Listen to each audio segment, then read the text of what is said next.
So today we are going to be looking at inverse trig functions. So the trig functions, as you know, are periodic, and that creates a problem when trying to find inverses. And that's because periodic functions are defined as having a value a such that f of x is equal to f of x plus a, where a is not 0.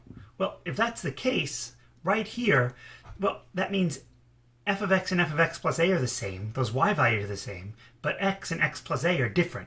So we have two different x values getting assigned to the same y values. Periodic functions are not one-to-one or injective, which means they're not invertible. They don't have inverses. So what we're going to do is what we did with the function like x squared, and that is we're going to restrict the domains. So here we restrict the domains, and these are the conventional domains that are normally used to be, well, generally, because the mathematical community needs to be in agreement. There is one exception with the cotangent, but we'll talk about it when we get to it. So the sine function, the domain of the sine function we restrict from negative pi over 2 to pi over 2. So if we were to graph this thing from negative pi over 2 to pi over 2, that would be our sine curve. And notice that the sine curve has a maximum of 1 and a minimum of negative 1 on this interval. It passes the horizontal line test. So the range of this function will be from negative 1 to 1. And that is our sine curve with the range negative 1 to 1 on this restricted domain. The cosine curve starts at an x value of 0 and goes down to an x value of pi. Once again, this is 1 to 1, and this also has a range of negative 1 to 1. The tangent we restrict from negative pi over 2 to pi over 2. And note that we don't include those values because those values are where the tangent is undefined. But if we look at all values in between them, we see that our tangent function is constantly increasing. It never turns and goes from increasing to decreasing. Therefore, it is injective 1 to 1. And the range of this function is negative infinity to infinity. The reciprocal trig functions are a little more interesting. If you remember, the cosecant is the reciprocal of the sine function. So since the sine function is 0 at 0, that would be where our asymptote is. And then note that the range winds up being all the values that are not in the range of the sine function except for the endpoints. The range of our sine function goes from, our cosecant function rather, goes from negative infinity up to negative 1, including negative 1, skips over the interval from negative 1 to 1, and then starts at 1 and goes to infinity. Remember, we always write intervals as smaller values to larger values. So our smallest values are, quote-unquote, negative infinity, excuse me, and then the values increase up to negative 1, then they jump up to 1, and then continue off to infinity. The secant function does something similar, except note that this goes from 0 to pi with the exclusion of pi over 2, and that's because this deals with the cosine. And if you look at the cosine function is 0 at pi over 2, so the reciprocal will obviously be undefined. This function starts at 1 and decreases, so, as we remember, this is what our secant function looks like. So its range, again, goes from negative infinity to negative 1, with this bottom branch, and then from 1 to infinity with the top branch. And we write our intervals always from smallest to largest. The cotangent is the most interesting. The cotangent, here it says that we're going to define it from 0 to pi, even though here we define the tangent from negative pi over 2 to pi over 2. So if we are to define this from 0 to pi, our range would be from negative infinity to infinity. But there's disagreement among the mathematical community of how to define the restriction for our cotangent. You see, some people pick 0 to pi because the function's continuous in that interval. Look, I can draw it without picking up my pen, the entire thing. And yeah, I know it goes off to infinity, but the point is, if I were to draw the whole thing, I could just trace back around and I would never have to actually pick up my pen. Other mathematicians say, well, the sine function and its reciprocal have the same restricted domains, with the exception of where it's undefined. The cosine function and its reciprocal have the same domains because it's undefined. So the tangent function from negative pi over 2 to pi over 2 should have the same domain as the cotangent function, which should be from negative pi over 2 to pi over 2, excluding 0. And they feel that that's better because it's more consistent with the way we restrict the other trig functions. So there's a little website that's down here on this thing that talks about this argument. So like the natural numbers, set of natural numbers, some mathematicians include 0 and some don't. This too is something that isn't really agreed upon in the mathematical community. So when you're dealing with this, you always have to read the textbook or talk to your professor or decide for yourself how you're going to define the cotangent to be restricted so you can come up with its inverse. The inverse of the cotangent is very rarely used, which is why this isn't that big of a deal and it's more theoretical, but still something to keep in mind. Another small spot where mathematicians disagree. So these represent the inverse trig functions. The little -1 is not an exponent, but instead represents inverse, just like the little f -1 represents inverse. So if we remember from our definition of inverse, the inverse function has its domain and its range inverted from that of the original. So whatever the domain of my original function is will be the range of my inverse, and the range of the original will be the domain of my inverse. So we can just take what we just did and recognize that both arcsine and arccosine will be defined from -1 to 1 as their domain, and their range will be the restricted domain values that we chose for convention. The tangent, the arctangent, well, its domain is all real numbers, and its range is the interval between -π/2 and π/2 exclusive. The arccotangent, well, if we go by what we had, again, the domain is all real numbers, and that would be true regardless of which restriction we make, but here the range would be different. Here we'll go with the range that we chose, which was 0 to pi, but others might choose -π/2 to 0 and 0 to π/2, inclusive of the -π/2 and π/2. So again, it all depends on context, and that's where it's important that you choose, or you are made aware in context which one of these is being talked about. The arcsecant, or inverse secant, has a domain that goes from -∞ to -1, and then from 1 to infinity. And its range goes from 0 to π/2, and then π/2 to pi. And this would be similar to what the arctangent is, not exact, but similar, in that it's broken up in the middle at the original's asymptote. The arccosecant will have the same domain as the arcsecant, and the range will be the same as the domain of the arccosecant, which is the interval from -π/2 to π/2 inclusive, except for 0. And this would actually be the same range of arccotangent if we chose it. Now, you might ask, why are these called arc functions? And the answer comes from the way we defined our trig functions. If you remember, the way we defined our trig functions so that their domains were more than just acute angles, was we said, okay, instead of considering the angle, let's consider the length of the intercepted arc in radians. And that, or the length is the same thing as the angle in radians, and that will allow us to escape from our values from 0 to π/2. Well, that means that this value really is not an angle. This input is not really an angle so much as it is the length of an intercepted arc. So if I take the inverse, what happens is that this input now becomes my output, which means this inverse function represents the length of the arc of the intercepted central angle on the unit circle. It is the arc length. Thus we call it the arc sine, arc cosine, arc tangent, arc cotangent, arc secant, and arc cosecant. It is not called the sine -1. You can either call it the arc sine, arc cosine, etc., or you can say inverse sine, inverse cosine, etc.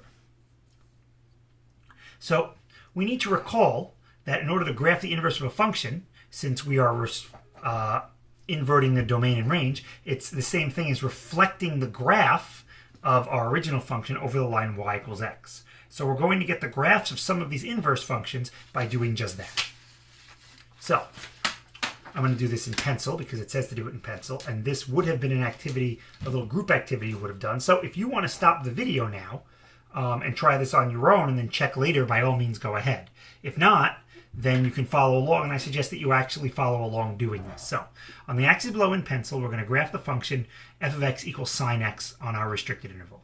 So if you remember, the sine of 0 is 0, the sine of pi over 2 is 1, the sine of negative pi over 2 is negative 1, and this function kind of started off flat, increases so it's concave up, and then increases so it is concave down.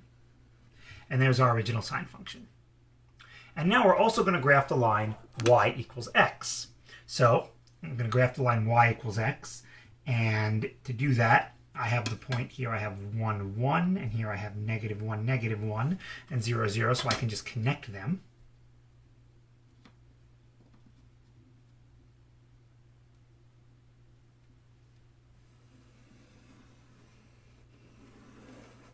And there is my line y equals x.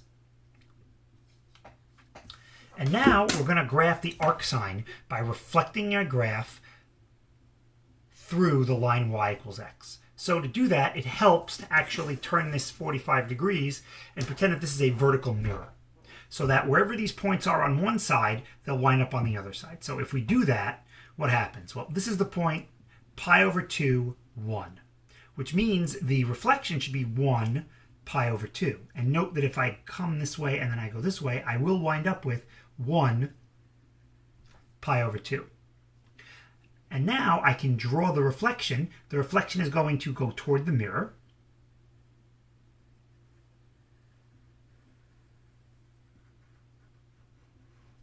And we can do better. That's a little too, quote unquote, too much, too bulgy, I guess would be the word. There we go. And now down here I can do the same thing. Negative pi over 2, negative 1 will wind up as negative 1, negative pi over 2, which is right there. And now once again I can draw this going toward the mirror. Oops.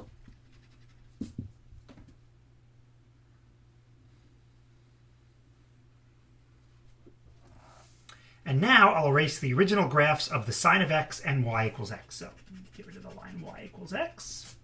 Let's get rid of the original sine function that I drew.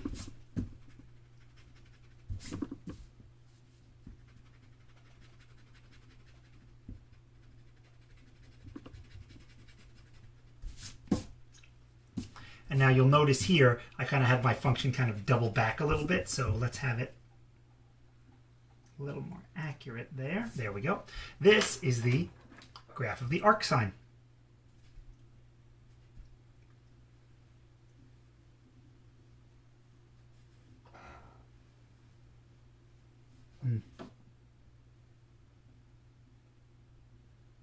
Comes down and then continues to go down this way. And that is the arcsine. Note that it almost looks like it ends in vertical lines. And that makes sense, because if you remember what the sine curve does at pi over 2, it turns. So my tangent line, the slope of a line right there would be 0. So here the slope would be, well, the opposite of 0, the inverse of 0. 1 over 0 would be infinity. If I reflect the line y equals x, the horizontal line becomes vertical. So anyway, this is our arcsine. F of x equals arcsine of x. Or this can also be written as arcsine of x. Either one. And that is the arcsine. The arc cosine works in a similar way. Note that the graph looks a little different because the restrictions are different. Here we have to graph the cosine from 0 to pi. So we know that when x is 0, the cosine goes to 1. At pi over 2, the cosine is 0. And at pi, the cosine is negative 1. And the cosine starts off horizontally, comes down, and then goes concave up back to pretty much horizontally. So once again, I will draw the line y equals x. Here we go. Kind of draw this as best as I can here. I'm going to do it lighter so it's a little easier to erase.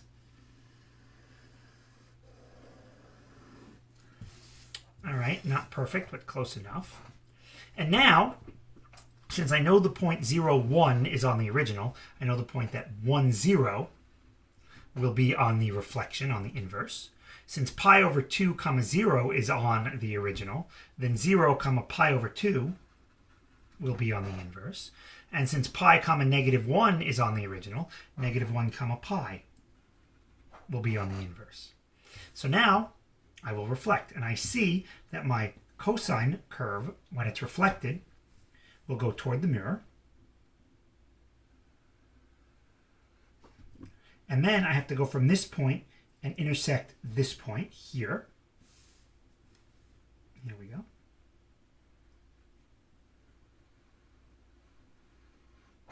And now I continue and I come back up to that point there. And now I can erase the original y equals x and the original cosine curve. I'm erasing that now. Sorry if I'm not in frame. Whoops, I erased part of the inverse there. And when I completely erase it, I'm left with the arc cosine curve, which looks a lot like the arc sine curve, but a little different. Note the range of this, the original was -1 to 1, and so the domain of the inverse is -1 to 1. This is f of x equals arc cosine of x, which can also be written as ARC cos x. And that is the arc cosine.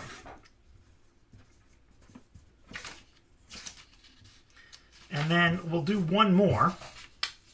We'll do the arc tangent. And then if you want as an exercise, you can try the other three on your own. So the tangent from -pi/2 to pi/2. So the original tangent has vertical asymptotes at -pi/2 and pi/2. Goes to the point 0. I don't know what tangent of pi/2 is off the top of my head. Yes, I do. Tangent of pi/2 is undefined. Tangent of 1, I don't know, but I do know that the tangent does come up through the origin, up like this. That is a sketch. It's not perfect. That's a sketch. I can now, once again, you can tell it's not perfect because this looks like the point 1, 1 is on the graph, and it obviously isn't. So we'll do our best here. Here we go. Let's draw our y equals x line. Okay. And now, since x equals -pi/2 and x equals pi/2 are asymptotes of the original, y equals pi/2 and y equals -pi/2 will be asymptotes of the inverse. The point 0, 0 will be on there. And now what I have to do is I have to figure out, well, what's going on here? How do I reflect this? Well, if I turn my paper 45 degrees, I see that the tangent line is going away from the asymptote here. So here I've got this asymptote. I need to come away and hit the point on the mirror. Then I need it to come down. And then really what should be happening here is it should be going like this. But unfortunately I did not really draw this very well to scale. Now I will erase my y equals x, and I will erase my original tangent line.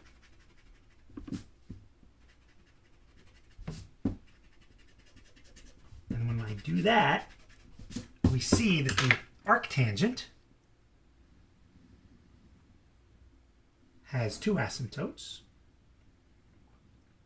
that are horizontal at y equals pi/2 and y equals -pi/2. And this is the function f of x equals arctan of x, or arctan of x. And the interesting thing to note here is that unlike the other two inverse trig functions we looked at, this one has a domain of all real numbers.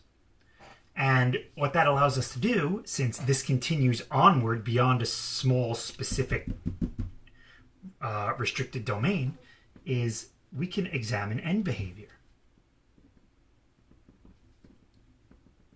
So what do you think the end behavior of arctan is as x gets infinitely large? Well, it's pi/2. And as x gets infinitely negative, it is -pi/2. This is the definition of a horizontal asymptote. It's what's happening at the end behavior. And the end behavior here is pi/2 and -pi/2. The direction we go in differs. So this is not like a rational function where it can only have one horizontal asymptote. This is more like a logistic function where it has two different horizontal asymptotes.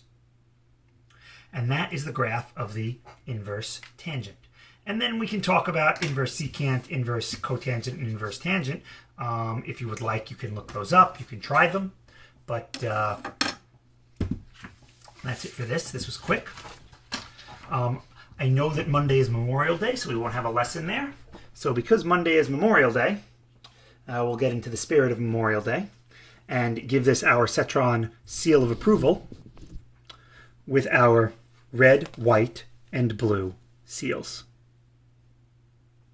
So, happy Memorial Day and Cetron seals of approval. Bye. Oops.